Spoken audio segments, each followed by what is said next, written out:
Have you ever in your life said to yourself, you know what I really want to know about is the deceleration of supply growth? No, no one's ever said that. But here's why all of this stuff matters to you.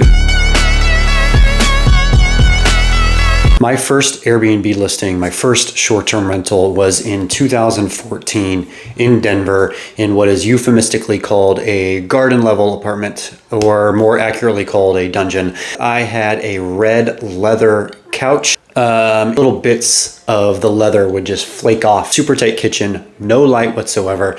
And yet I still was making around $2,500 per month.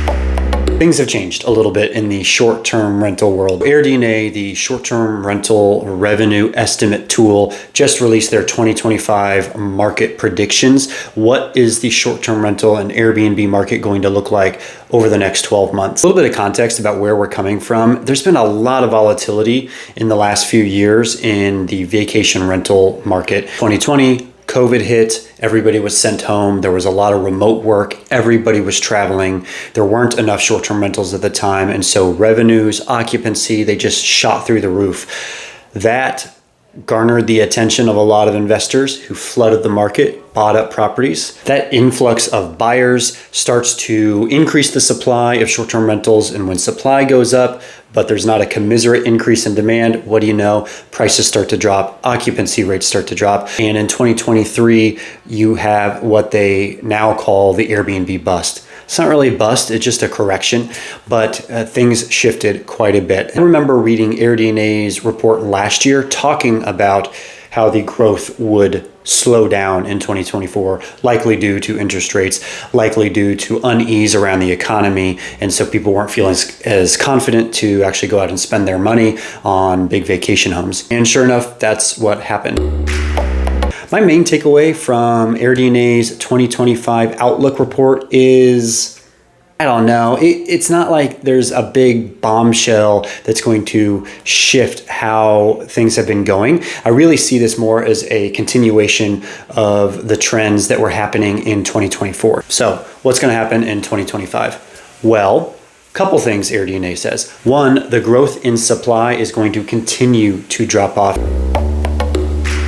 And by middle of 2025, they expect that to hit just about zero. That's for a couple of reasons. One, interest rates, while they have come down ever so slightly, they have now ticked back up again, and they are still well above the sixes. And that just deters a lot of people because all of a sudden your monthly payment is a lot more. The revenues are not as high as they used to be. And those two things are squeezing people's margins. Some other things that are affecting the supply on a national level is natural disaster. So wildfires, for instance, here in Colorado, California, a lot of the West, and then obviously hurricanes in the Southeast. It's not just the risk of buying it and having that property destroyed, it's also the insurance costs. I see this with a lot of my clients in Colorado that to get a home insured in the mountains is increasingly difficult. You can still do it. There are companies writing policies for sure. In general, natural disasters are also creating a depressing effect on the supply growth. Final thing is regulations.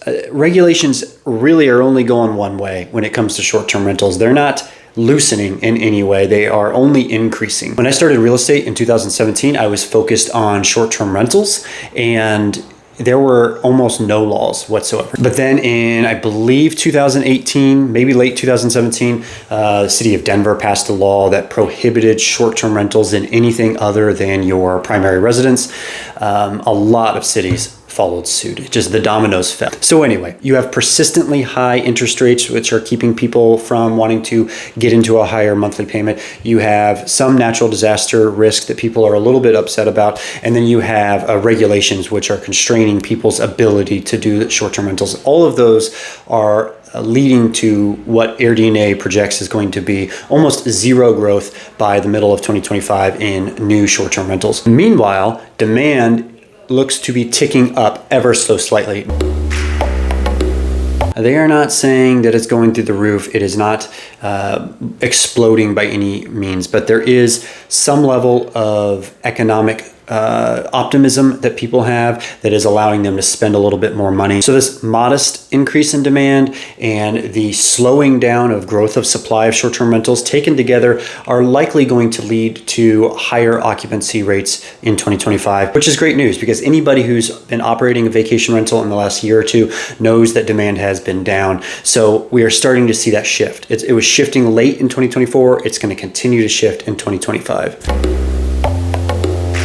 I think the volatility of the last few years has really thrown some people off. It's a little bit more difficult to make assured investing decisions when you don't understand where the market's moving. And knowing that the STR market is going to chug along at a relatively steady pace in 2025 could be some good news for people who are looking for a little bit of stability. So what does all this mean? If you are a short-term rental owner, or if you are looking to buy a short-term rental or a second home, you can feel assured that what you have been seeing in revenues is probably going to continue, maybe increase a little bit. So there's a little bit of optimism that you're going to see occupancy go up a little bit, that you're going to see revenue go up a little bit. These are positives. They're not crazy. They're not game changers. You still need to make your investment decisions based on long-term goals because the month-to-month cash flow is not necessarily going to be there unless you're really killing it. And actually, let's talk about that. Should you buy a vacation rental in 2025? First step would be talking to a real estate agent that specializes in short-term rentals.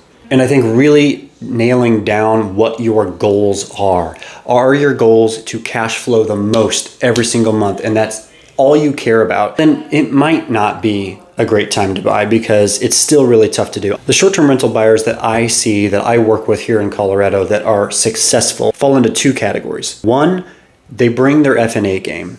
They are hiring a designer to step up the interior design. You're not buying a red leather couch, for instance. You are throwing all the good amenities in there. So here in Colorado, hot tub or sauna. I had somebody do this awesome stargazing globe out on their property that I think is a really cool feature. You are having professional photographs, maybe 2 or 3 different sets for the different seasons, great sheets and towels. You are bringing your A game. You've got to be a step above because the Airbnb world has been professionalized at this point. So that's one bucket of people that I see having success when buying right now for a short-term rental. The other bucket of success are people that have redefined what success is. So they're not necessarily buying for short-term cash flow.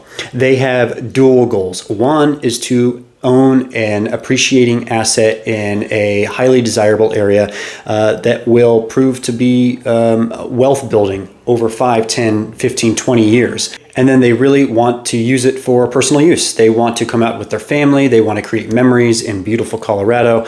I just had some people from New York and Florida come out here. They have their kids have moved out here, and we found them a great short-term rental. And they're going to do pretty well as a short-term rental, but they're really also going to get to use it when they're visiting their kids. So it's a win-win. And that brings me to my favorite soapbox, which is cash flow is great if you can get it, but the real wealth building in real estate, in my opinion, is from the long-term buy and hold. It's buying an asset and then watching it appreciate in value. There's almost no amount of cash flow that equals what appreciation in value has meant to a lot of properties. If you can get cash flow, then great. But really what I care about is holding on to this asset for a long time. And anything I can do to hold on to it, to pay for my mortgage, to pay for the costs, to pay for upkeep, that's the win. That's what I need. And the short-term rental, vacation rental model is just one of the better tools that you have in your toolbox to